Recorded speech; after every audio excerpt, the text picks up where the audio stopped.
À la une de l'actualité, l'ouverture aux assises aujourd'hui du procès du mari de Jessica Astorga.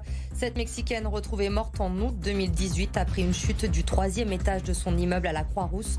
Son compagnon a avoué le féminicide. Le verdict est attendu ce mercredi.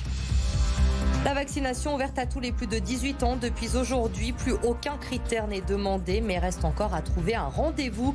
Pas toujours simple, notamment dans les zones rurales. Alors un Vaximobile sillonne les routes du département pour aller dans les communes les plus isolées.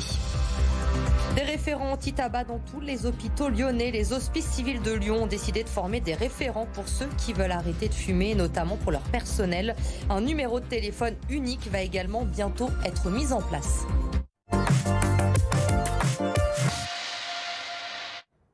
Depuis le début de l'année, 43 féminicides ont été commis en France. Chaque année, des dizaines de femmes meurent tuées par leurs compagnons. C'est de cela qu'il est question d'ailleurs depuis ce matin aux Assises du Rhône. En août 2018, Jessica Astorga, une Mexicaine de 26 ans, était retrouvée morte au pied de son immeuble à la Croix-Rousse. Les précisions de Clémence Delarbre. Le 11 août 2018, une énième dispute éclate entre Jessica Astorga d'origine mexicaine et son mari Pierre-Olivier Labastida. Pour la calmer, dit-il, il décide de l'enlacer fortement au point qu'au bout de quelques minutes, la jeune femme décède asphyxiée. Il décide alors de jeter le corps du haut du 3e étage de leur immeuble de la Croix-Rousse. Alors si dans un premier temps, tout le monde croit à cette théorie du suicide, rapidement, des questions sont soulevées et Pierre-Olivier Labastida finit par avouer avoir tué sa femme. Tout l'enjeu dans ce procès sera donc de déterminer s'il y a eu oui ou non préméditation. En cause des recherches troublantes qu'aurait fait le jeune homme sur l'ordinateur concernant le suicide. Écoutez Raphaël Malval, avocat de la famille de la victime.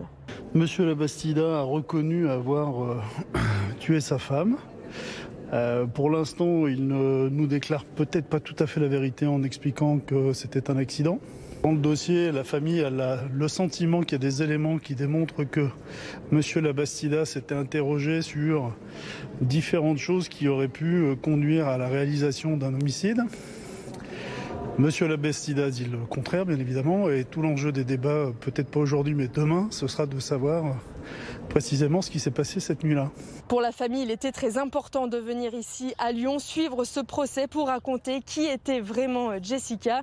Une affaire qui avait fait grand bruit au Mexique et qui avait fait vivement réagir ici à Lyon la communauté mexicaine. Le verdict est attendu pour ce mercredi.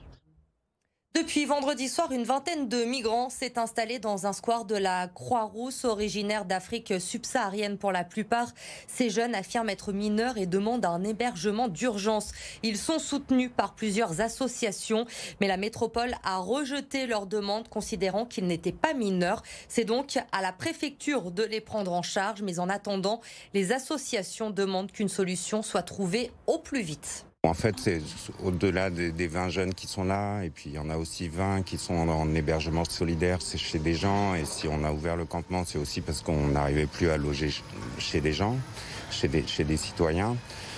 Nous, ce qu'on demande, c'est qu'en fait, tous les mineurs soient pris en charge jusqu'à la décision du juge et qu'ils ne se retrouvent pas comme ça pendant quelques mois dans une situation administrative qui est complètement kafkaïenne et où ils sont à la rue et sans ressources.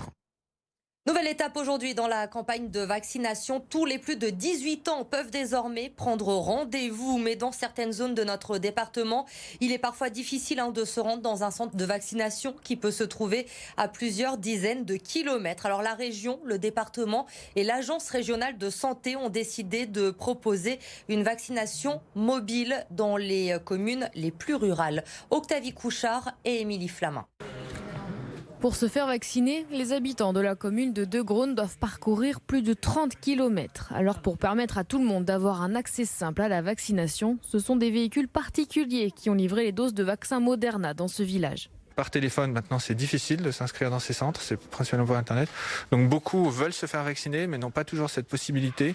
Ça permet d'aller chercher certaines personnes qui ne seraient pas fait vacciner si ce n'était pas dans le village. Pour cette opération, les patients ont été reçus dans la salle des fêtes de la commune. 2 soignants du village ont été mobilisés pour vacciner tous les habitants dès 18 ans. Pour les jeunes de mon âge, c'est plus compliqué dans un centre de vaccination parce que c'est prioritaire aux plus de 50 ans. Et du coup, c'est moi, on m'a accepté directement. On nous l'a proposé et puis c'était plus pour rapport à la facilité. On est sur place et tout. La vaccination vienne à moi et que ce soit fait rapidement parce que c'est compliqué pour avoir des rendez-vous ailleurs. Pendant presque un mois, ces camionnettes vont sillonner 7 communes rhodaniennes isolées afin d'offrir une vaccination de proximité.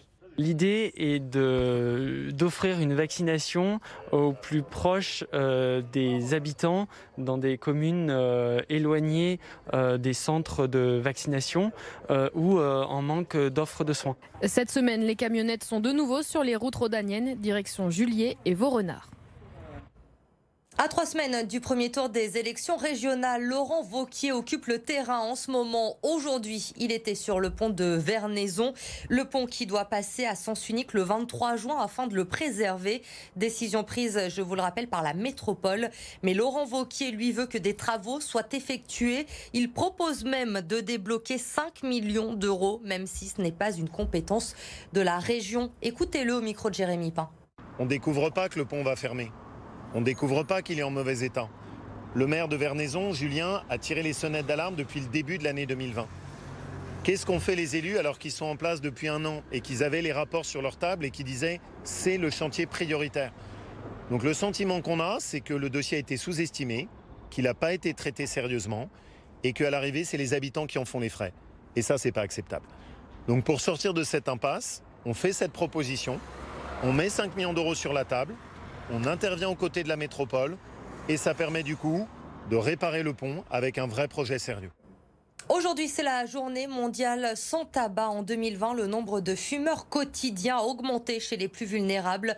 Aux hospices civils de Lyon, l'heure est donc à la prévention, mais surtout à l'accompagnement. Des référents anti-tabac vont être présents dans chaque service pour accompagner ceux qui ont décidé d'arrêter de fumer. Reportage à l'hôpital Lyon-Sud, Mélanie Ferreira. D'accord. Après le repas, pour vous, c'est un déclencheur. Souvent, quand il y a un repas, il y a une cigarette. Très souvent. Très souvent.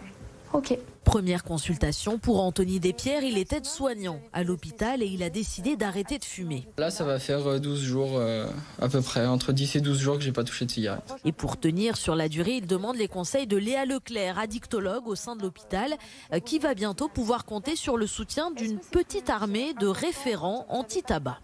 En fait, on va être comme une sorte de grande équipe où finalement, ils vont permettre d'amorcer le lien avec le patient, de lui proposer déjà des soins. Et c'est vraiment dans un deuxième temps que j'interviendrai.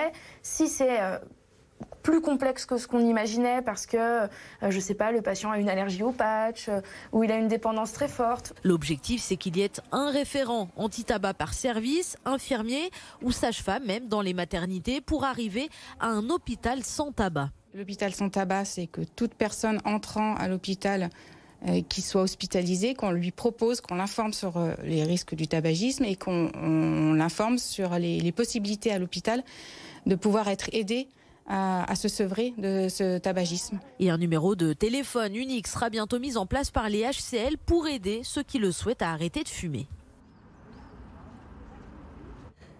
Depuis le début de l'année, la France doit faire face à une pénurie de bois. Résultat, flambée des prix, mais également de nombreux retards dans les chantiers. À Saint-Symphorien-d'Ozon, par exemple, un agriculteur tente de se diversifier en construisant un pôle équestre. Mais les délais de livraison ne cessent d'augmenter. Émilie Flamin.